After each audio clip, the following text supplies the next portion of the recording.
Hello, my name is Peter Davison, and I'm a writer, cultural commentator and musicologist based in the northwest of England.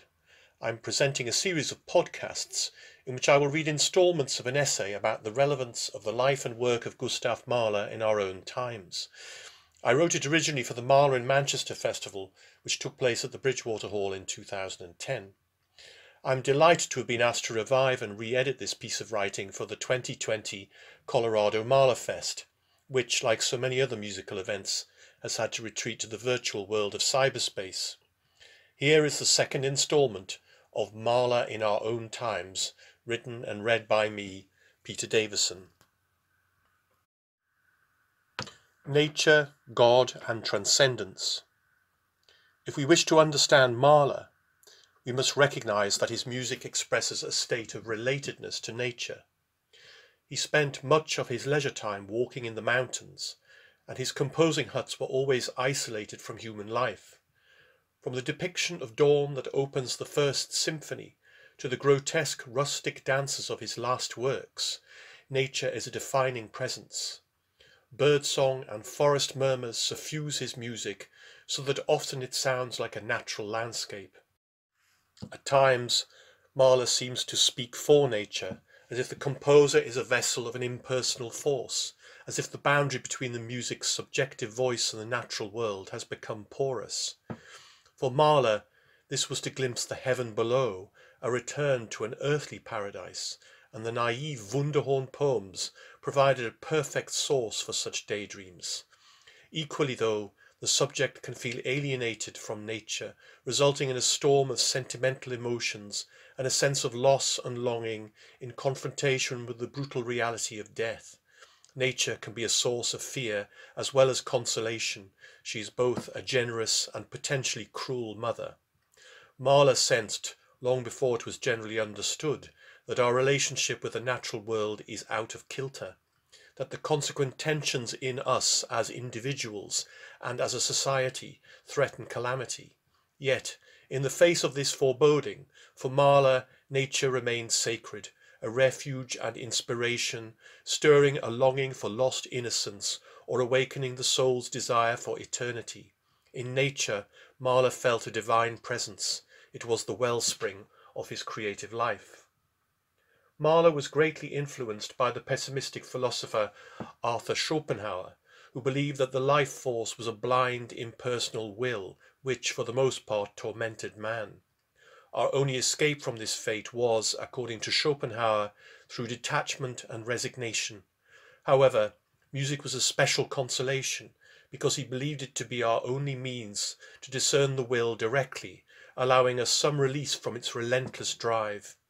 Mahler shared Schopenhauer's view that music was an important source of spiritual understanding, and he also shared some of Schopenhauer's pessimism. Yet ultimately Mahler did not agree with his bleak worldview, because he intuited something more than a blind will at work in nature and the human psyche.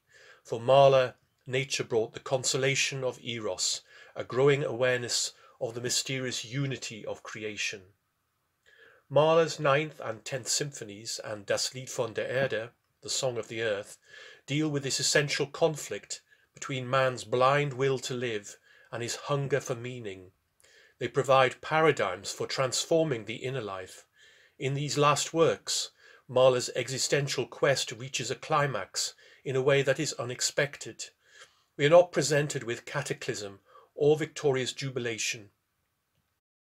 Instead, he depicts resignation to spiritual calm, taking distance from the struggle of life against death. The romantic hero gives up his battle, taking refuge from the world to face his mortality. After all his striving, Mahler embraced Eastern mysticism, a Taoist philosophy of acceptance and inner detachment. But this was not the cool intellectual objectivity advocated by Schopenhauer. Mahler's transcendence was hard-won by knowing what it meant to suffer. Mahler learned the lesson of inner acquiescence only slowly, for he had often railed against his God as if he were Jacob wrestling with the angel. But God was not his real opponent.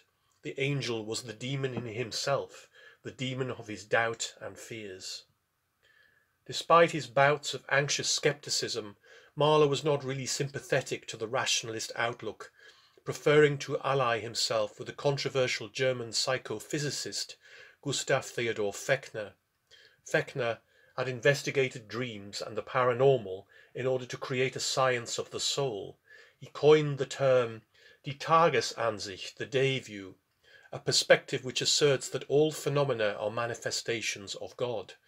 In Fechner's theoretical model, God is both spirit and matter, and the material world evolves from chaos to order through time.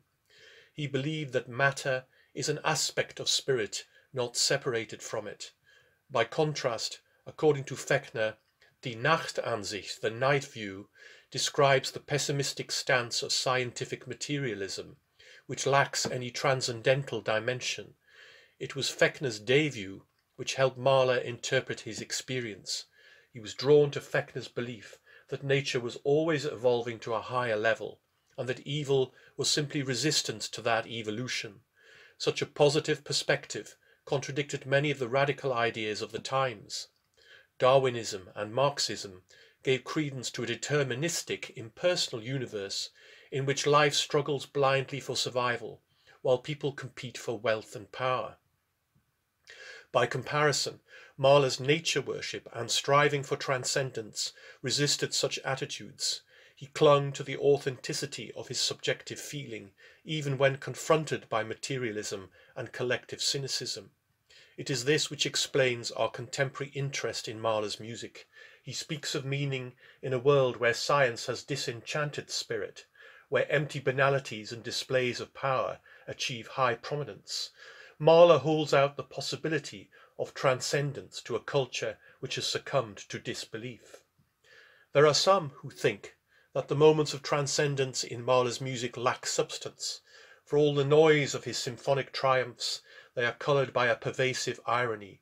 Something is longed for but never attained. But this is to intellectualize his music and the way we listen to it. Mahler does at times evoke a fairy tale idealism that seems implausible, but it is never insincere. Rather, it shows the gap between inner aspiration and outer reality. In this tension, Mahler expressed his longing to regain something lost, to reach out to what was beyond him. He strove to grasp the ultimate interconnectedness of things, even if his symphonies could never sustain that unity as a consistent outcome. Consequently, his music unfolds along a crooked path. The triumph of the Fifth Symphony is followed by the despair of the Sixth. The visionary Eighth collapses into the worldly torment of the Song of the Earth. The transcendent aspects of Mahler's music win us over, but another voice remains full of doubt. This is true to our experience, for the symphonies present the vicissitudes of a human life and the contradictions of a real human personality. When the music stops, often a question remains. At the end of the Song of the Earth, the music merges with silence, as if music is not enough. Or, is music all there is? Is music as close as we can get to a spiritual reality? This is the puzzle which Mahler's symphonies try to resolve, the paradox of his all-inclusive, true-to-life ambition. As Mahler instructed the young Sibelius, the symphony must be like the world. It must embrace everything. When Mahler plays with our emotions, there is clear purpose in it. By donning the mask of a minstrel, a child, a hero, or a sage, he means us to see the world through those eyes and thus differently. While his evocation of childlike states is often condemned as disingenuous or savagely ironic, Mahler wants us to understand that faith, spontaneity and wonder can only be rediscovered through the sensibility of a child. This is never suggested glibly, since alongside the innocent picture is also the spectre of death. The child's view of heaven at the end of the Fourth Symphony is profoundly questioned by the Kindertotenlieder, songs on the deaths of children. Innocence is vulnerable to human acts of power and hostile fate, and Mahler knew this too well from the untimely loss of his own siblings. He identified with the hapless drummer boys of the Wunderhorn poems, whose dreams of adventure and heroic deeds are dashed by forced marches and an ignominious end. In this awareness, Mahler anticipated the slaughter of the First World War, when a generation of youth was sent to lose their lives without purpose or dignity. His call to value innocence was a warning, not an escape into fantasy. We should not be surprised by the contradictions of such multiple perspectives, because this was the era of Freud and the discovery of the archetypal characters buried in the unconscious, which influence human personality. Vienna was a city of masks and hidden tensions, where the social price of mass immigration and industrialization was suppressed behind a facade of officialdom and bourgeois respectability. Mahler's music shows us what was lurking behind that facade. The Seventh Symphony's three middle movements explore the tension between feeling and the conventions of sexual love, but as they are experienced in the nighttime realm of dreams. The work's finale is marked Allegro Ordinario, a festive public celebration of the daytime world. The contrast makes the point, for the audience may enjoy the finale so long as the tensions in the rest of the symphony are forgotten. At the work's close, Mahler attempts to integrate some of the dark material, and it nearly spoils the party. But he is not always passing judgment. Sometimes he presents human life as just so, as if such dualities can only be resolved by accepting them. Adopting a position of such ambivalence and critical distance towards his own music was a radical innovation, but not a deception, as some critics have implied. Mahler's aim was to reveal truth, to show his audience a more honest way of being. Music can only ever provide a representation of inner reality, but as a means of spiritual education, it can still lead us to inner truth. Yet if we dismiss that spiritual realm as speculation, music loses its power to renew us. It is only a beautiful illusion. Mahler clung to the belief that the life of the soul is real, and he wanted his music to speak of that deep nature within. But he struggled with his fear and doubts, because his intellect could not always make the leap of faith. The skeptical mind goes looking, and the more it looks, the harder the answer is to find. The first Nachtmusik from the Seventh Symphony depicts exactly this predicament. The protagonist is unsure what he is looking for. He is only aware that something teasingly invites him to search. What is real? What is illusion? What is blind fear or false hope? A comical game of hide and seek ensues, so that when the searching hero hears the mysterious sound of distant cowbells, for a fleeting moment the call of the spirit seems true. But the question occurs, can this really be so? And by following this intuition, will there be a dead end or conflict with others? The existence of a spiritual dimension is not the only issue here. At times, Mahler doubted whether the prompts of the soul could ever be realized in an over-rational, patriarchal society. Mahler's music and ideas developed throughout his life, and, even if their substance changed very little, experience led him to refine and deepen his musical expression. In the early works, nature and life are full of promise, but the prospect of death casts a shadow of doubt.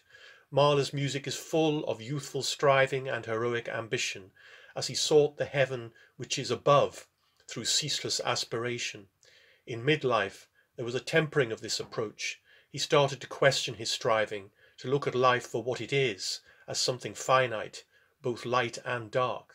By the time of the late works, confronted by his own mortality, Mahler had moved from questioning to acceptance, realizing that nature is a place of belonging with the power to renew and restore. Thus, Mahler came full circle, and nature had fulfilled the promise he had felt all along. In the Rückert song, Ich bin der Welt abhanden gekommen, I am lost to the world, written as early as 1901, Mahler expresses transcendence as now and within, not hidden in some remote realm beyond the stars. The state of inwardness contains the answer, and Mahler said of this song, "It is my very self."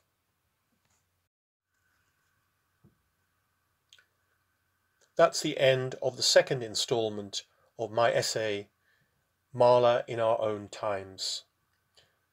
Look out for the third and final instalment, which follows in due course. Thank you for listening.